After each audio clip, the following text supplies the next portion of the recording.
नमस्कार। आज की समीक्षा में आपका स्वागत है, आपका बहुत बहुत स्वागत है। आज की चर्चा एक ऐसे शख्सियत के ऊपर में जिसने कभी राजनीति का कहरा नहीं सीखा, लेकिन राजनीति में आने के बाद उसने एक ऐसा मुकाम हासिल किया, उसने एक ऐसा लकीर खींचा कि जिसके बारे में लोग आज भी याद करते हैं। मेरा इशारा डॉक्टर मनमोहन सिंह की तरफ है। इस चर्चा में आपका फिर से सबका आप लोगों का स्वागत है और मैं हूं आपका पीसी सिंह। आज मैंने इसके ऊपर आपके साथ बातचीत करने का फैसला इसलिए किया कि आज ही ये कल के एक खबर मैंने देखा कि जो केंद्रीय मंत्री गडकरी हैं, उन्होंने एक टिप्पणी में एक शायद फंक्शन को अटेंड करते हुए उन्होंने कहा कि जो डॉक्टर मनमोहन सिंह ने जो देश के लिए किया, उसको यह देश आने वाले दिनों में भी याद रखेगा। और उन्होंने कहा जो इकोनॉमिक रिफॉर्म्स करके जो मनमोहन सिंह ने एक लकीर खींच दी, वो एक ऐसी लकीर बन गई, एक ऐसा रोड बन गया जिसके ऊपर ही सबको गुजर के जाना है। ये बिल्कुल सच बात है। तो कहा जाता है, पुरानी कहावत है कि हीरा ही हीरे की पहचान करता है। तो जो खुद है, ये जो इस सरकार में एक बहुत ही प्रतिष्ठित मंत्री हैं, जिनके बारे में सबका ये कहना है कि वो भी जिस काम को लेते हैं उसको कर गुजरते हैं। आज जब उनकी टिप्पणी को मैंने देखा तो मुझे लगा कि नहीं, जरूर आज एक आप लोगों से इसके ऊपर रूबरू होनी चाहिए। और इसलिए क्योंकि अतीत में इसी मनमोहन सिंह को पता नहीं क्या नहीं कहा गया। मनमोहन सिंह को मौनी बाबा कहा गया कि वो कभी कुछ बोलते हैं नहीं, लेकिन निश्चित रूप से मनमोहन सिंह कम बोलते हैं, लेकिन वो मौनी बाबा नहीं, वो मनीष होकर के दिखा दिया हिंदुस्तान के लिए। जिनको एक्सीडेंटल प्राइम मिनिस्टर कहा गया, वो एक्सीडेंटल प्राइम मिनिस्टर नहीं, एक्सीलेंट प्राइम मिनिस्टर साबित हुए हैं। तो इन्हीं कुछ बिंदुओं पर आज की हम चर्चा करेंगे। मनमोहन सिंह की जब भी हम बात करते हैं तो जैसे मैंने पहले कहा कि मनमोहन सिंह की राजनीति का कोई बैकग्राउंड नहीं है। वो मूल रूप से एक अर्थशास्त्री है। पंजाब से उनकी शुरुआत होती है और पंजाब यूनिवर्सिटी और फिर दिल्ली स्कूल ऑफ इकोनॉमिक्स में जो उन्होंने पढ़ाई किया और तालीम उनको इंग्लैंड में हुई है। और वो काफ़ी ख्याति प्राप्त अर्थशास्त्री रहे हैं। और हिंदुस्तान के अंदर वो चाहे प्लानिंग कमीशन हो, चाहे और भी जगहों का तजुर्बा उनको रहा है। लेकिन 1991 में जब इस देश में भयंकर आर्थिक संकट का सामना करना पड़ रहा था और उस जमाने में चंद्रशेखर जी की सरकार थी और मनमोहन सिंह उनके एडवाइजर थे, जिसको कहते हैं इकोनॉमिक एडवाइजर थे। वो उस समय की बात है, आपको याद होगा कि किस तरह से अब इस इकोनॉमिक क्राइसिस से निपटने के लिए देश को, आरबीआई को जो सोना है वो गिरवी रखना पड़ा था आईएमएफ से, और फिर वो हुआ था।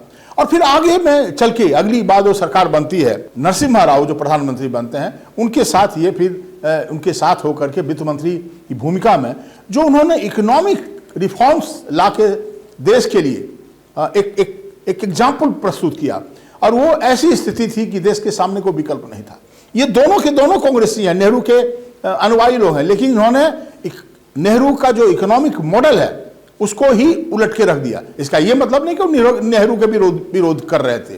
वो जो इस क्राइसिस के समय में देश के सामने और दुनिया के सामने जो एक विकल्प था, उसी विकल्प का उन्होंने दिखाया और आज पूरा देश उसी को देख रहा। जब भी हम मनमोहन सिंह की बात करते हैं, जैसे जब आप उनका किस तरह का इकोनॉमिस्ट रहे हैं, अगर आपको लगे कि इसके बारे में थोड़ी जानकारी हो, तो जो दिल्ली स्कूल ऑफ इकोनॉमिक्स के 50वीं सालगिरह पर जो उनका लेक्चर है, वो अनूठा लेक्चर, उसको आप पढ़ सकते हैं। आपके इस पे गूगल सर्च करने के बाद आपको आ जाएगा। या जब मनमोहन सिंह की जो पुस्तक आई है, कई पुस्तक का, उसका जब विमोचन हो रहा था, उस समय कौशिक बसु ने उस पूरे प्रोग्राम को, जब उनसे वो क्वेश्चन सवाल करते हैं कौशिक बसु, अब मनमोहन सिंह का जो उस पर जवाब आता है, वो भी सुनने की एक चीज़ है। वो भी उसको जरूर से आपको फुर्सत के क्षणों में उसको सुनना चाहिए। वो भी आपको यूट्यूब पर मिलेगा। It's a real player having you with us today. These volumes represent my lifetime work, and those who want to know what I thought in these nearly 62 periods of my life which are covered in this volume can have this reference volume as a benchmark. Manmohan Singh के बारे में हम जब भी बात करते हैं तो उनका सिर्फ इकोनॉमिक रिफॉर्म्स तो एक सबसे महत्वपूर्ण योगदान इस देश के लिए है। एक जो दूसरा महत्वपूर्ण योगदान है उसको भी हम कभी भुला नहीं सकते हैं, वो है अमेरिका के साथ न्यूक्लियर डील।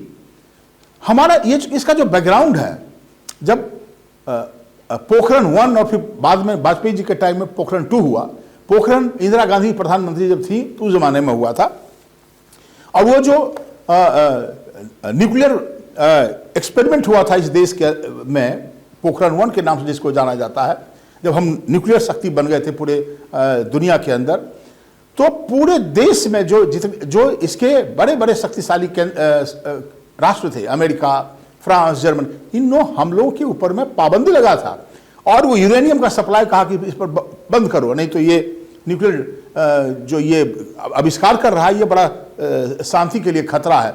तो हम चारों तरफ से घिरे हुए महसूस कर रहे थे।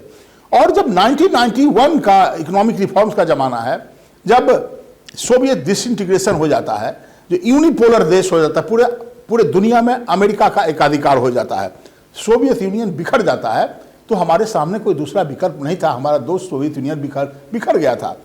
उस जमाने में डॉक्टर मनमोहन सिंह ने बड़ी परिपक्वता के साथ मैच्योरिटी दिखाई, और अमेरिका के साथ जॉर्ज बुश जो प्रेसिडेंट थे उनके साथ उन्होंने काफ़ी चीज़ों से बातचीत करने के बाद उनको कन्विंस किया अमेरिकन लीडरशिप को कि हिंदुस्तान एक ऐसा मुल्क है जो शांतिपूर्ण मुल्क है, लेकिन हमको न्यूक्लियर शक्ति की आवश्यकता है, हमको बिजली की आवश्यकता है, हमको अगर आप न्यूक्लियर फील्ड में ये न्यूक्लियर डील अगर आपसे होता है, अगर हमको यूरेनियम मिलता है, तो हम इसका इस्तेमाल बॉम्ब बनाने में नहीं करेंगे, हम इसका इस्तेमाल अपना फैक्ट्री, अपने जो बाकी जो अनुसंधान है उसको रन करने में करेंगे, इसका शांतिप्रिय उपयोग होगा, इसका कोई विध्वंसात्मक प्रयोग नहीं किया जा सकता है।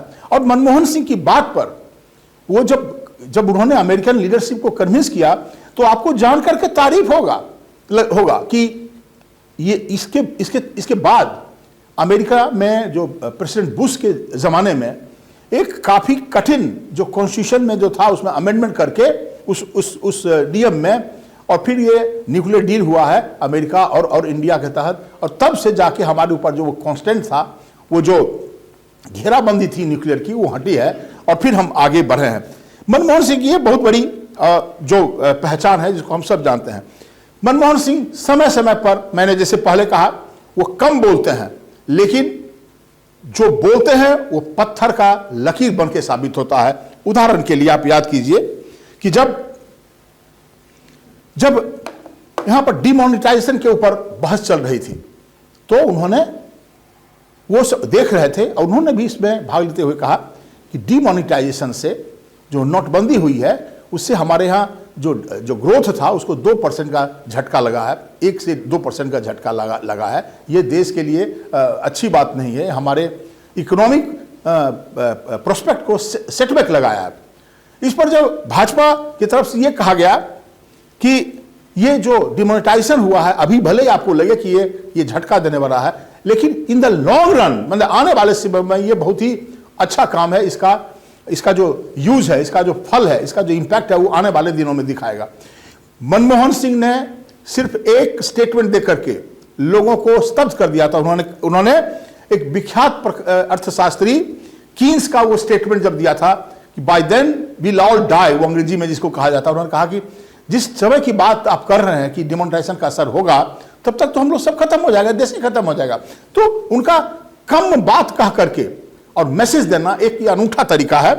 और एक और चीज मैं उसके संदर्भ में आपसे बताना चाहता हूं कि जब वो प्रधानमंत्री नहीं रहे और उनके ऊपर जब अटैक हो रहा था, तो उन्होंने एक स्टेटमेंट कहा था प्रधानमंत्री को, शायद वो नरेंद्र मोदी को एड्रेस करते, देखिए जब आप सत्ता में रहते हो, जब आप विपक्ष में रहते हो, तो जो आप बोलते हैं वो अलग बात है, आपको पूरी छूट होती है, लेकिन जब आप सरकार बनाते हो, जब आपके ऊपर जिम्मेदारी आती है, तब आप क्या बोलते हो और आप क्या करते हो, वो देखने लायक बात होती है। और वो बहुत ही इंपॉर्टेंट ओकेजन था जो हमको अभी भी याद है। इसके बारे में मैं आपके साथ रूबरू होना मैंने सोचा कि आपको मैं बताऊंगा। ये जो मनमोहन सिंह की जब बात आती है तो एक चीज और भी आ जाता है दिमाग में कि मनमोहन सिंह कम बोलते थे, लेकिन वो काम जो करते थे वो मतलब अनूठा काम उनका होता था। इस संदर्भ में मैंने एक और चीज उन्होंने कहा। उनको एक डिबेट के दौरान जो हो रहा था उसमें किसी ने पूछा कि आने वाले दिनों में चाइना और इंडिया का जो इकोनॉमिक ग्रोथ का पैटर्न है, तो चाइना हमसे तो बहुत आगे है, आपको इसके ऊपर में क्या कहना है?